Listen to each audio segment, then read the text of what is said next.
Meaning of designation.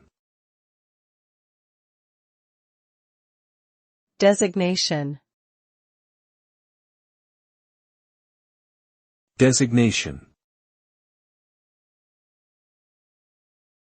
Designation.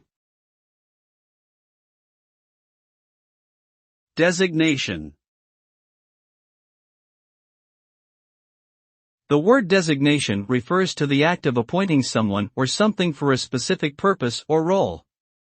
It can also refer to the official title or name given to a person, place, or thing.